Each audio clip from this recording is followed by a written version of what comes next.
Selamat pagi sobat saya semua. Kali ini pindah tempat ya. Kemarin diusir sama yang punya kamar. Pindah ke sini sekarang. Pagi ini kita akan membahas tentang masalah gagal ginjal kronik atau CKD, chronic kidney disease. Jadi CKD ini ada 5 stadium. Stadium 1 sampai 5. Stadium 5 itu adalah stadium akhir, end stage ya. Biasanya kita lihat dari nilai GFR-nya. Selain ureum kreatinin, juga kita lihat dari GFR-nya, nilainya akan di bawah 20. Nah, kita mulai dari fungsi ginjal itu sendiri. Ada beberapa fungsi. Nah, dari fungsinya ini nanti kita akan ketahui gejala-gejala apa yang akan terlihat pada pasien-pasien yang menderita gagal ginjal. Yang pertama adalah fungsi filtrasi atau penyaringan. Jadi fungsi ginjal itu menyaring sampah-sampah metabolisme yang akan dibuang lewat air kencing. Selain itu juga membuang lebihan cairan ya, karena ada yang masuk juga harus ada yang keluar. Kalau kita makan keluar dalam bentuk feses, cairan masuk juga kita buang dalam bentuk urin atau air kencing. Nah, karena kegagalan filtrasi ini biasanya ditandai dengan kadar ureum yang tinggi.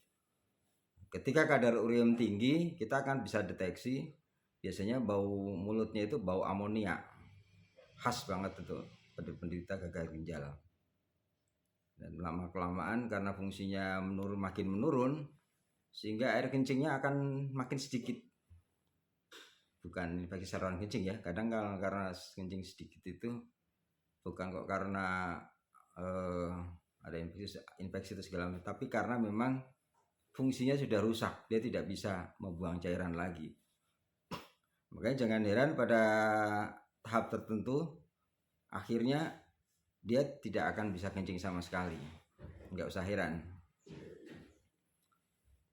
Kemudian karena kegagalan membuang cairan ini biasanya gejala yang kedua yang tampak adalah odim atau pembengkakan. Bisa dimulai dari bagian bawah dulu, dari tungkai bawah naik ke atas, bisa ke buah zakar, ke perut jadi asites atau buncit, naik ke dada di paru-paru bisa terendam cairan, jadi sesak, tangan juga bengkak, naik ke atas lagi bisa kita lihat dari kelopak matanya yang akan bengkak juga, di salah satu gejalanya. Kemudian fungsi kedua adalah ginjal itu memproduksi hormon renin namanya. Hormon renin itu berfungsi untuk regulasi tekanan darah. Jadi salah satu tanda penyakit gagal ginjal itu tensinya pasti tinggi. Yang ketiga, dia juga memproduksi hormon eritropoietin. Hormon eritropoietin ini dipakai untuk merangsang sumsum tulang untuk memproduksi sel-sel darah merah. Nah, karena sel darah merah ini umurnya 120 hari, jadi pada penderita gagal ginjal ini pada sekitar 3 atau 4 bulan sekali dia pasti akan tambah darah. Ya karena pabriknya sudah susah untuk produksi. Salah satu bahan bakunya itu enzim eritropoietinnya tidak terbentuk. Ya, karena pabriknya sudah rusak. Kemudian fungsi berikutnya adalah tentang pengaturan asam basa darah. Jadi ketika gagal ginjal sudah stadium akhir, dia biasanya akan sesak dan pH darahnya akan turun. Kalau pH darah normal itu sekitar kisaran 7,4, biasanya dia akan turun di bawah itu. Dan yang terakhir, dia juga menjaga keseimbangan elektrolit, terutama yang kita perhatikan itu kadar kaliumnya. Karena kalium itu biasanya terjadi peningkatan tinggi pada kadar kalium ini sangat berbahaya. Karena kalium itu kalau terlalu tinggi dia bisa terjadi aritmia atau gangguan irama jantung yang akan berbahaya untuk kesehatan jantung itu sendiri, bisa terjadi serangan jantung mendadak. Dan penyebab paling tinggi ya, penyebab paling sering gagal ginjal itu biasanya dia merupakan suatu rangkaian suatu penyakit ya, dia bukan berdiri sendiri. Jadi kalau berdiri sendiri biasanya itu namanya jomblo ya. Jadi dia selalu menjadi satu ikutan. Kalau dia berdiri sendiri biasanya karena sebuah kelainan genetik yang kita kenal sebagai ginjal polikistik. Walaupun kasusnya jarang tapi ada yang salah satu penyebabnya itu dia ikutan dari stadium akhir dari perjalanan sebuah penyakit, yaitu hipertensi dan diabetes yang tidak terkontrol. Ketiga juga penggunaan obat-obat analgetik atau painkiller, penghilang rasa sakit ini. Ini sering kita temukan di masyarakat.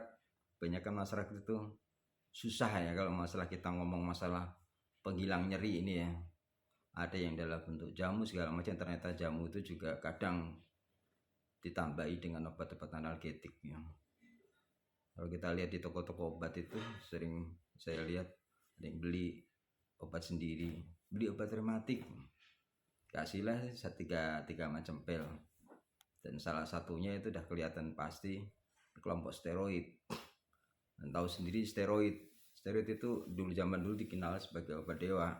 Memang enak ceritanya yang pakai ya, saya sih belum, nggak pernah pakai rutin. Saya baru seumur hidup pakai steroid itu saat operasi sinusitis ini. Itu pun cuma saya minum 3 hari. Setelah itu saya nggak pernah minum, karena saya paling males sekali minum obat. Yang kedua, steroid itu juga kadang dipakai untuk menambah nafsu makan. Makanya kadang-kadang resep penambah nafsu makan anak itu jadi tambahkan steroid. Padahal itu sebenarnya bukan fungsi utamanya, tapi hanya efek samping. Jadi efek samping steroid itu dia akan menambah nafsu makan. Namun steroid ini tidak boleh dikonsumsi jangka panjang. Kenapa? Efek sampingnya jauh lebih berbahaya. Bisa bikin pengeroposan tulang, dia akan merusak pankreas ya, sehingga akan menaikkan kadar gula darah, bisa meningkatkan infeksi jamur. Intinya udahlah, nggak boleh dikonsumsi dalam jangka waktu lama. Kemudian yang selanjutnya adalah batu ginjal. Nah, kebanyakan penyakit batu yang tidak segera diatasi, dia akan menyumbat saluran di ginjal itu, sehingga akan terjadi pembengkakan. Ya, pembengkakan sampai derajat yang paling parah, nanti akhirnya akan merusak fungsi ginjal itu sendiri. Selanjutnya lagi penyakit-penyakit autoimun seperti yang kita kenal lupus. Terus yang satu lagi yang tadi yang genetik ya, yang golongan penyakit polikistik. Jadi masalah gejala seperti kita lihat sudah terang di atas tadi ya. Gejala yang paling tampak itu yang kita lihat, dia pucat, anemis. 2, tekanan darahnya akan tinggi. 3, mual. 4, kadang kencingnya sudah sedikit. Atau kelima, ada pembengkakan di badan. Dari situ kita udah bisa curiga, ini kecurigaan paling atas itu ini akan pasti gagal ginjal. Jadi kita bisa lihat pasien datang masuk dengan kondisi pucat, tensi tinggi. Pucat itu kita bisa lihat ya dari wajahnya. Dari lihat bibirnya juga ketahuan beda dengan bibir normal ya, dia kelihatan lebih terang, mukanya juga lebih kelihatan agak kuning.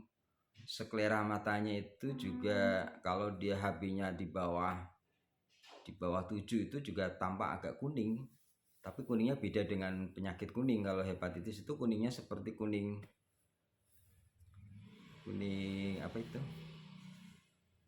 yang lupa namanya, kunyit. Nah, seperti kunyit. Nah, terapi yang paling utama itu apa sih? Pilihan pertama yang terbaik itu adalah transplantasi ginjal. Ginjal yang rusak harus kita ganti lagi dengan yang baru. Kenapa? Kita ingat ada katarak. Katarak itu lensa yang keruh. Lensa yang keruh bisa nggak dipakai dengan obat doang? Tidak mungkin. Dia harus operasi, dibuang lensanya, diganti dengan lensa baru. Tapi kenapa ketika kita bicara dengan masalah gagal ginjal, pasien pada menolak gitu loh, nggak bisa menerima kenyataan. Ada nggak, masih bertanya obatnya apa?